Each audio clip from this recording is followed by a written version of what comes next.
how did you get involved in what you do? It's a weird thing. So when did you start your YouTube channel? So I started it a few years ago, 2018, 2019. And what was the first video? I started as sort of like an interview show, nothing about scams. I had a channel before it. So I went to school for chemical engineering and hated it. I was miserable. I was like, I do not want my life to be earning 2% more of, of a bottom line for ExxonMobil or any chemical. I just wasn't interested. I was like, that's not my life. So I always wanted to sort of, have a voice. And so I started a YouTube channel just doing random videos. I hadn't really found my footing. But throughout my entire life, I had kind of had this relationship with like hucksters and fraud where, when I was in high school, my mom got thyroid cancer, very treatable kind of cancer, and she's fine. But at the time I watched her as she's like, gets this diagnosis, gets swept up with all these hucksters who are telling her that the way to treat thyroid cancer is not surgery. You can just treat it naturally. Just don't worry about, hey, don't listen to the doctors. Don't listen to your general practitioner. You can just treat it with like colloidal silver or with just put a bunch of garlic cloves in the pot. I still remember our house like reeked. She would put 60 cloves of garlic in a stew and she would drink it up because she thought that would make her better. Ultimately, my dad convinced her, like, you got to get the surgery. Like, this ain't going to fly. You have to, ultimately get the surgery, which thankfully she did, and she's fine now. She takes medication to replace the hormones her thyroid would generate. But I saw my mom kind of get swept in this thing that I knew was nonsense, but it's sort of like hard. You kind of have to disprove every single, like there's always a new like health guy telling you that there's some new alternative discovery, whatever. And I was like, this is kind of weird. And I was like, why do they hate doctors so much? And it always seems to like end up with a sales pitch. Like it never was like, hey, let me just give you this free thing. It was like always like there's a catch. Mm-hmm. So I didn't really know what I was looking at the time. Then I go to college and all my friends get an MLMs, multi-level marketing, sort of like just like the like, hey, you're going to get rich.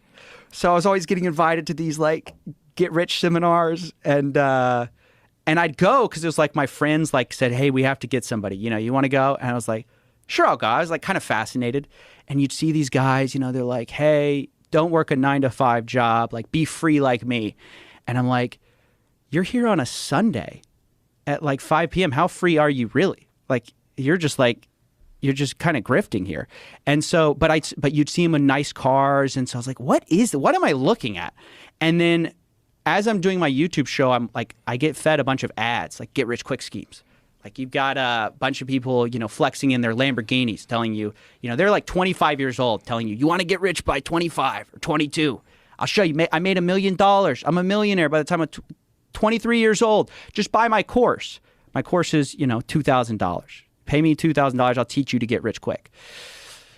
So I saw all this and my experiences up to that point, it kind of led me to like, I want to say something, but why is nobody saying anything? It just seemed like there was this, these people pitching this stuff and nobody was talking about it. So I made this random video just basically screaming about, all these scammers online.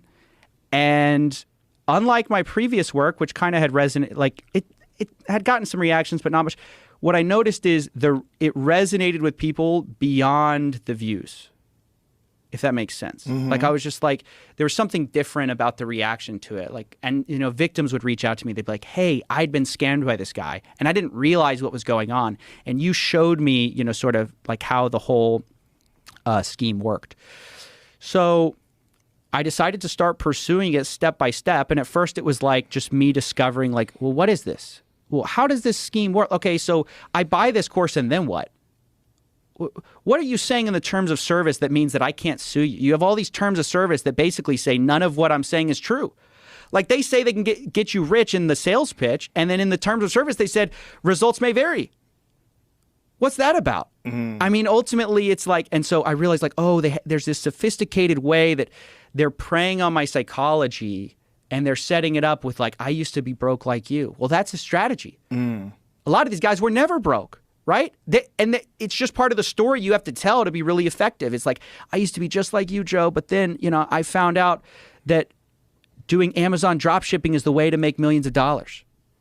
And, I used to fail, but by these little tricks, I found out how to be successful. And if you invest with me, I'll save you time. You know, you could do it yourself, Joe. You could do it. But what? It's going to take you 5 years. Get with me, and I'm going to shortcut your success. 2 months. You're going to be making 5 figures a month. 10 months, maybe 6 figures a month. And I've done it for people before. That's the social proof. I've shown people how to do this. You can watch them. These are real people, Joe.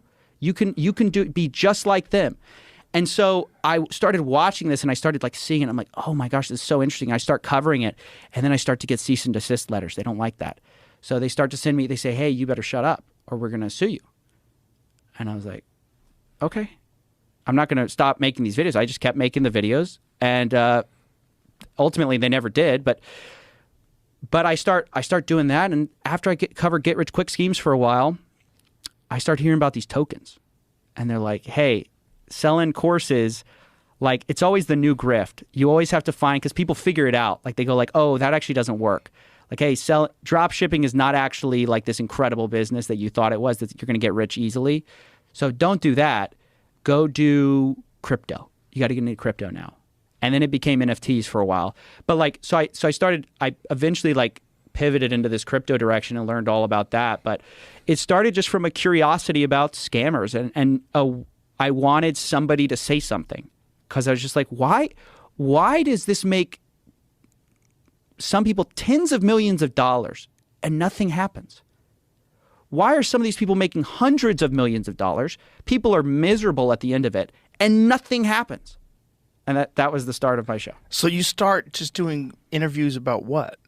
Like you didn't start doing this. You started doing just like a normal interview show? I was just doing a normal interview show with a few of my buddies, and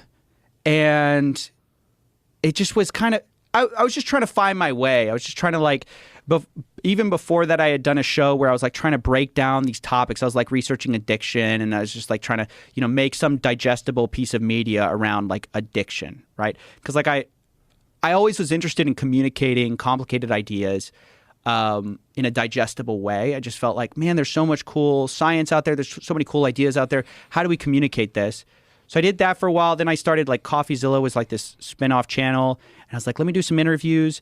And then it was also my place. I just threw things at the wall. So then that's where I threw one of my I just like ranted about this thing against the wall, and it kind of like stuck. And I just enjoyed it. I was like, man, screw these people, you know, like who are taking advantage of like, yeah. And what was sick about it is they're not taking advantage of rich people, because rich people will sue you. Yeah. If you screw them over, rich people will sue you. Right. They're taking advantage of like people who they're like at $10,000 or $2,000. That's like all their disposable income.